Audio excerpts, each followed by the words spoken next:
Olive వ్లాగ్స్‌కి స్వాగతం. ఈరోజు మన ఫ్యామిలీ మెంబర్స్‌తో నేను షేర్ చేసుకోబోయే రెసిపీ వచ్చేసి రాగి పిండితో అప్పటికప్పుడు చేసుకుని గుంత పొంగనాలు చేయడం చాలా ఈజీ. ఇంకెందుకు ఆలస్యం ఎలా చేసేయాలో చూసేద్దాం. చకచకా చేసేద్దాం. ముందుగా ఒక బౌల్ అయితే తీసుకోండి.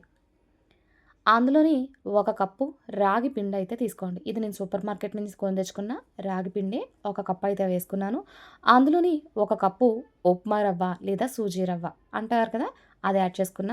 అరకప్పు పెరుగు కూడా వేసేసుకుని, అందులోనే 2 టేబుల్ స్పూన్ల ఉల్లిపాయ ముక్కలు, కారానికి సరిపడగా పచ్చిమిరపకాయలు, 2 టేబుల్ స్పూన్ల క్యారెట్ సన్నగా తురుము తీసుకున్నాను. అలాగే టమాటా ముక్కల్ని చిన్న చిన్నగా కట్ చేసుకొని అయితే తీసుకొని అది కూడా వేసేసా. కొద్దిగా కరివేపాకు, ఒక అర స్పూన్ జీలకర్ర, రుచికి సరిపడగా ఉప్పు, వీటన్నిటిని వేసేసి బాగా మిక్స్ చేసుకుందాం. మీలో ఎవరైనా కొత్తగా వ్యూ చేస్తుంటే లైక్ చేయండి, షేర్ చేయండి, సబ్స్క్రైబ్ చేసుకోండి, పక్కనే ఉన్న బెల్ ఐకాన్ నొక్కండి. ఇలా మిక్స్ చేసుకున్న తర్వాత అందులోని కొద్ది కొద్దిగా వాటర్ పోసుకుంటూ మనం దోస బ్యాటర్ ఉంటుంది కదా, ఆ కన్సిస్టెన్సీ వచ్చేదాకా అయితే మిక్స్ చేసుకోండి. చూడండి, నేను చూపిస్తున్నట్టే చేయండి. రాగి పిండి పిల్లల నుంచి పెద్దవాళ్ళ వరకు అందరికీ కూడా చాలా మంచిది.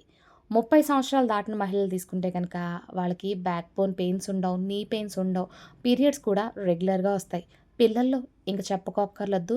ఇది ఒక కల్పవృక్షమనే అనుకోవాలి. అంత మంచిదండి రాగి పిండయితే. సో, ఇప్పుడు దాంతో మనం అప్పటికప్పుడు రాగి పిండితో గుంత పొంగనాలయితే చేసేసుకుందాం. ఇప్పుడు ఇలా కలిపేసుకున్న తర్వాత మూత పెట్టేసి ఒక 20 నిమిషాలు అయితే నాననిద్దాం. 20 నిమిషాల తర్వాత మూత ఓపెన్ చేసి చూస్తే ఇలా ఉంది. చూడండి, ఇందాక మనం దోస పిండి కన్సిస్టెన్సీలో కలుపుకున్నాం. కానీ ఇప్పుడు అది గట్టిగా అయిపోయింది కదా! ఇప్పుడు అందులోనే మనం ఒక అర స్పూను వంట సోడా అయితే వేసుకొని, అందులోనే కొద్దిగా వాటర్ వేసుకొని మిక్స్ చేసుకుందాం. మనకి దోస పిండి కన్సిస్టెన్సీ అయితే రావాలి. అంటే దాన్ని బట్టి చూడండి, కొంచెం పలచగా ఉండాలి. నానేటప్పటికి మనం ముందర దోస పిండిలా కలుపుకున్నా, నానేటప్పటికి మళ్ళీ దగ్గరికయిపోయింది. మళ్ళీ కొద్దిగా వాటర్ పోసుకొని, దోస పిండి కన్సిస్టెన్సీ వచ్చేలాగా మనం మిక్స్ చేసుకోవాలి. చూడండి, ఇలా ఉండాలి. ఇప్పుడు దీన్ని పక్కన పెట్టేసుకొని, స్టవ్ వెలిగించుకొని, గుంత పొంగనాల ప్యాన్ పెట్టుకున్నాను. ఇప్పుడు ఆ గుంతల్లో మనం కొద్దిగా ఆయిల్ వేసుకోవచ్చు. నేను ఫస్ట్ టైమ్ వేసినప్పుడే ఎక్కువ పడిపోయిందండి. బట్ దాన్ని తీసేసి అడ్జస్ట్ చేసేసుకున్నాను.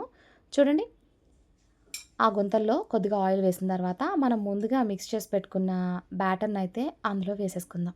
చాలా సింపుల్‌గా, టేస్టీగా, హెల్తీగా ఉండి అప్పటికప్పుడు తయారు చేసుకునే ఈ గుంత పొంగనాలు ఎవ్వరికైనా వచ్చేస్తాయి. ఇప్పుడు మూత పెట్టేసి మంటని లో టు మీడియం ఫ్లేమ్ మీద పెట్టుకొని ఒక్క 2 నిమిషాలు ఆగిన తర్వాత మూత ఓపెన్ చేసి వాటిని అయితే టర్న్ చేసేసుకుందాం. చూడండి, ఒక సైడ్ అయితే బాగా కుక్ అయిపోయినాయి. రెండో సైడ్ కూడా కుక్ అవ్వాలి కాబట్టి వాటిని అయితే ఒకసారి టర్న్ చేసుకుందాం.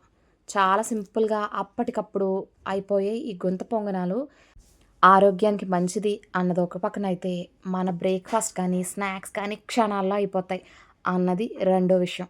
నాకు ఈ క్షణాల్లో అయిపోతాయి అన్నదే బాగా నచ్చిందండి. సో, ఇప్పుడు అన్నిటిని కూడా టర్న్ చేసేసుకుందాం.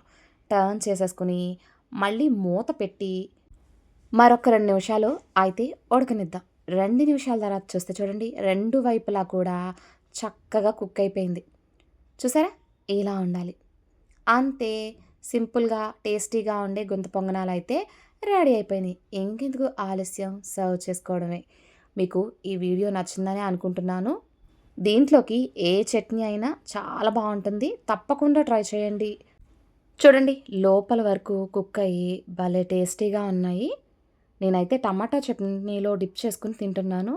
అంతేనండి, సింపుల్‌గా, టేస్టీగా గుంత పొంగనాలు రెడీ అయిపోయినాయి. అది రాగి పిండితో.